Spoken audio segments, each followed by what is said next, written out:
Tengah proses hukum yang berjalan, Anda, Mas Roy, mengadu ke Komnas HAM karena ada dugaan kriminalisasi. Bukti apa yang mendukung itu? Gini, jadi Komnas HAM itu adalah sebuah komisi hak asasi manusia yang dibuat di Republik ini untuk kemudian masyarakat yang merasa hak asasinya kemudian diserang atau hak asasinya itu kemudian dikriminalisasi, itu kita boleh membuat laporan.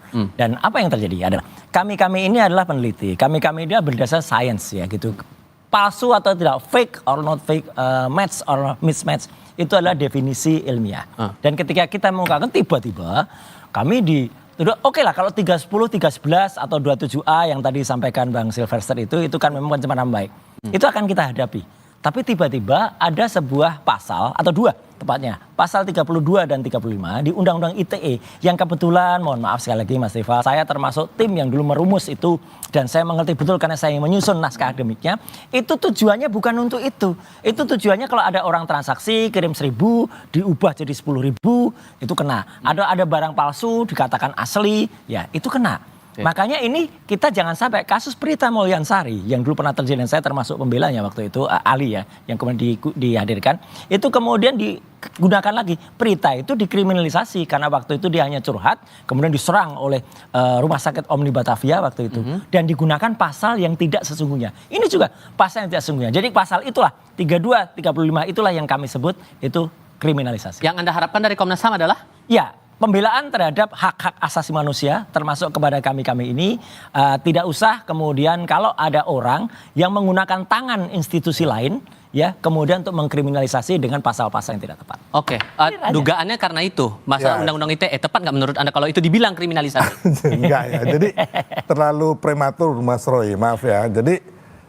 untuk pelaporan Pak Jokowi di Polda Metro itu baru tahap penyelidikan, belum gelar perkara, belum penyidikan, belum dikirim ke kejaksaan. Jadi itu kan baru dugaan Mas Roy. Tapi pasalnya ditulis, Pak. Enggak. Jadi itu kan nanti kan fixnya ketika sudah P21 dikirim ke kejaksaan gitu loh. Kalau sekarang ini kan masih sangat prematur. Kalau aku lihat dari media nih ya kan, mereka bilang Mas Roy sudah nggak ada celah nih. Kalau ini media nih ya kan, nggak ada celah lagi untuk menuding ijazah palsu. Makanya ke Komnas HAM meminta perlindungan. Kalau aku baca di sini nih ya, bukan dari saya loh Mas Roy. Jadi menurut saya alasan-alasan yang dibangun Mas Roy dan kawan-kawan sampai bilang ada kriminalisasi, terus ada Pak Jokowi melaporkan rakyatnya gitu kan, si Abraham Samad, terus Pak Petrus Celestinus sahabat saya mengatakan ini nggak usah lanjut gitu loh. Menurut saya ya harusnya hadapin aja, nggak usah bias kemana-mana ya kan, hadapin aja gitu loh. Pokok perkaranya, pokok materinya apa gitu loh ya kan. Jadi kita nggak perlu lagi mencari hal-hal yang di luar ini menurut saya ya kan. Itu Mas Roy. Jadi kalau menurut Anda dengan sudah dibilang tidak ada unsur pidana dari laporan TPUA ke Barreskrim dan tapi masih ada gugatan perdata di beberapa tempat, menurut Anda muara ujungnya bakal kemana nih kasus? Kalau yang gugatan di PN Solo dan PN Sleman, menurut saya akan berakhir dengan ditolak ya, atau NO. Karena kita udah melihat bahwa mereka nggak punya legal standing, terus yang kedua sudah beberapa kali juga, sudah 3 kali ada gugatan mengenai ijazah palsu itu.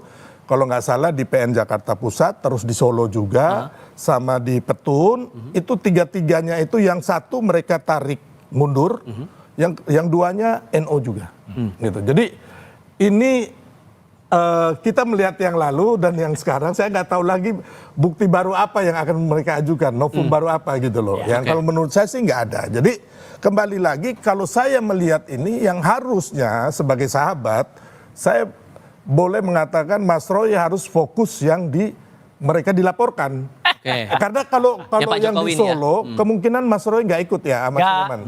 Termasuk yang di Barreskrim ini Mas Roy nggak ada. Hanya bos ini bagian ngoceh. Nggak ada celah katanya. Nggak ada. Ya, ada celah tuh, yakin? Ya tunggu saja, ya nggak apa-apa ramalan Bang Silves, sahabat saya ini kan nanti NO, ya kita tunggu saja. Kalau memang kemudian benar-benar NO ya hebat, dia udah meramalkan atau bahkan ikut ngatur supaya NO. Gitu. Siapa saya bisa ngatur, Mas? Bisa lah.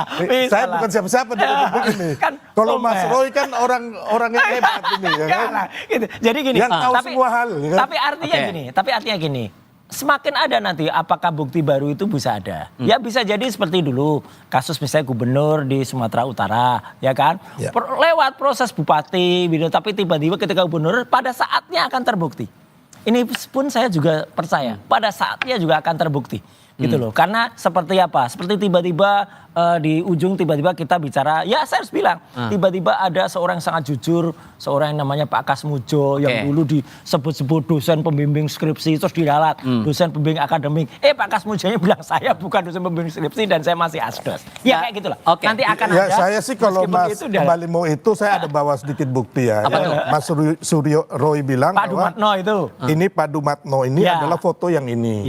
Sedangkan Pak Dumatno ini adalah Boleh tunjukin kamera, Bang? ponaannya Pak Jokowi ya.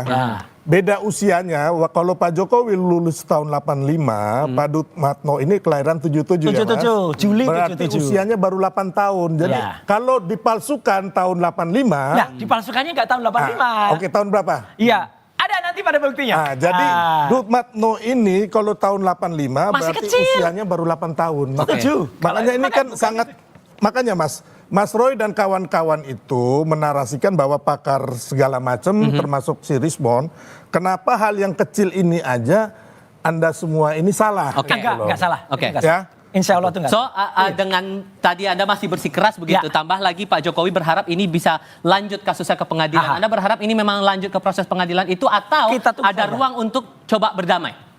Kalau dari kami nggak ada. Satu lagi yang penting ya, tidak ada dan jangan diplesetkan. Katanya ada upaya kami damai dan minta maaf gitu.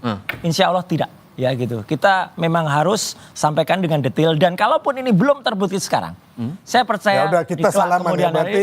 Ya gitu. Lanjut Salaman apa terus. dulu? Lanjut terus. Salaman apa dulu nih? Karena gini, Maknanya apa dulu karena nih? gini Bang, Maknanya supaya terus, gitu loh. saya pernah bicara Mas Roy, waktu itu abis di LC ya, benar ya Mas Roy, ini ada orangnya.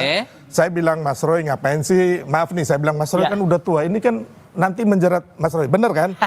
Ngapain sih kita damai-damai aja? Sorry, sebentar aku selesaikan dulu baru Mas Roy. Saya bilang kita nih sebagai anak bangsa merah putih ya kan, kita damai-damai aja. Nanti saya ngomong sama teman-teman dan Pak Jokowi. Saya pernah ngomong kayak gitu. Terus Mas Roy cengar-cengir ya udah nggak jadi. Ya kan? Ya kan itu kan demi udah. Republik ini, demi kebenaran dan kejujuran, insya Allah harus kita sama Mas, saya tampil ini aja, untuk kebenaran dan pencerahan untuk anak bangsa kita. Baik, biarkan kita tahu nantinya seperti apa. Sambil kita lihat proses gugatan yang berlangsung secara perdata di beberapa tempat, Bung Silvester, Mas Roy, terima kasih banyak sudah mau diskusi bersama kami kali ini. Sehat selalu semuanya, dan berita lain akan kami hadirkan untuk Anda usai jeda berikut, termasuk Kejaksaan Agung